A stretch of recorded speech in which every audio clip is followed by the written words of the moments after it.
friends, welcome to Sabdaவின் சேட்டைகள். நான் அவங்க சப்தா. இன்னைக்கு நம்ம ரொம்ப ஈஸியான தயிர் சாதம் நல்லா கொலன்னு குழந்தைங்க விரும்பி சாப்பிடுற மாட்டோம் செய்ய போறோம். எப்படின்னு வாங்க வீடியோக்குள்ள போய் தெரிஞ்சுக்கலாம். தயிர் சாதம் செய்ய தேவையான பொருட்கள் என்னென்னு வாங்க பார்க்கலாம்.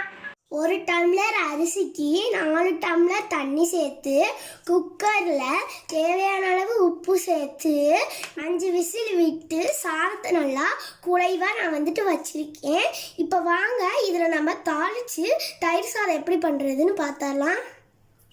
எண்ணெய், கடுகு, உளுந்தம்பருப்பு, பச்சைக்கடலை பருப்பு, அப்புறம் 2 வரமிளகா, பெருங்காயத்தூள், பொடியாக கட் பண்ணி வச்சுருந்த பச்சை மிளகாய், அடுத்து பொடியாக கட் பண்ணி வச்சுருந்த இஞ்சி, பொடியாக கட் பண்ணி வச்சுருந்த கருவேப்பிலை, 1 ஸ்பூன் தயிர், பெரிய டம்ளரில் 1 டம்ளர் பால். இப்போ வாங்க எப்படி செய்யறதுன்னு பார்க்கலாம். இப்போ நல்லா வடசட்டி நல்லா சூடாகிடுச்சு. இப்போ நம்ம எடுத்து வச்சுருந்த ஆயில் இதில் ஊற்றிக்கலாம். எண்ணெய் நல்லா சூடாகிடுச்சு. இப்போ நம்ம இதில் கடுகு ஆட் பண்ணிக்கலாம். கடுகு பொரியுது. இப்போ நம்ம உளுந்த பருப்பு, கச்சப்படலை பருப்பு ஆட் பண்ணிக்கலாம். இதில் செவந்துருச்சு. இப்போ பச்சை மிளகாவை, இஞ்சியும் இதில் ஆட் பண்ணிக்கலாம். அடுத்து பெருங்காயமும் மிளகாவையும் ஆட் பண்ணிக்கலாம். இப்போ கடைசியாக நம்ம கருவேப்பிலையை ஆட் பண்ணிக்கலாம்.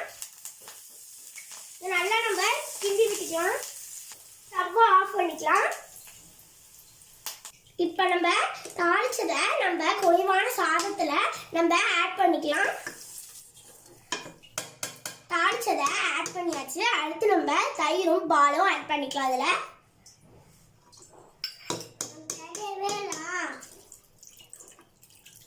இப்போ இதை நல்லா கிண்டி விட்டுக்கலாம்.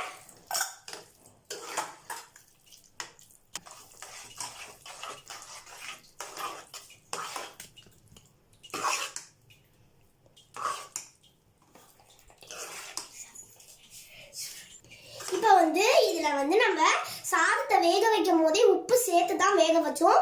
அதனால எங்களுக்கு உப்பு தேவையில்லை. உங்களுக்கு அப்படியே உப்பு சப்போஸ் பத்தலைன்னா நீங்கள் போட்டு கிண்டி விட்டு சாப்பிடலாம், நல்லாயிருக்கும்.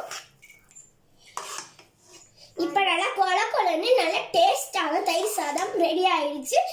தயிர் சாதத்தை வீட்டில் யாருக்காவது சளி பிடிச்சிருந்தா கூட தைரியமாக பயப்படாமல் சாப்பிடலாம். ஏன்னா இது சாதத்தில் உடனே நம்ம பால் ஊற்றி உடனே சாப்பிட்றதுனால ரொம்பவே நல்லா தான் இருக்கும். ரொம்பவே நல்லா டேஸ்டாகவும் இருக்கும் இந்த தயிர் சாதம். இந்த வீடியோ உங்களுக்கு பிடிச்சிருந்தா லைக், இந்த தயிர் சாதத்தை வீட்டில் யாருக்காவது சளி பிடிச்சிருந்தாலும் பயப்படாமல் சாப்பிடலாம். ஏன்னா சூடான சாதத்தில் பால் ஊற்றி தான் நம்ம சாப்பிட்றோம். அதனால பயப்படாமல் சளி பிடிச்சவங்களும் சாப்பிடலாம். இந்த தயிர் சாதத்தை நீங்கள் வீட்டில் ட்ரை பண்ணிவிட்டு கண்டிப்பாக எனக்கு கமெண்ட் பாக்ஸில் கமெண்ட் பண்ணுங்கள். இந்த வீடியோ உங்களுக்கு பிடிச்சிருந்தா லைக் பண்ணுங்கள், ஷேர் பண்ணுங்கள், கமெண்ட் பண்ணுங்கள். மறக்காமல் சப்ஸ்கிரைப் பண்ணிவிட்டு பெல் ஐக்கானை கிளிக் பண்ணிக்கோங்க. நன்றி, வணக்கம். அடுத்த வீடியோவில் சந்திக்கலாம். பாய்.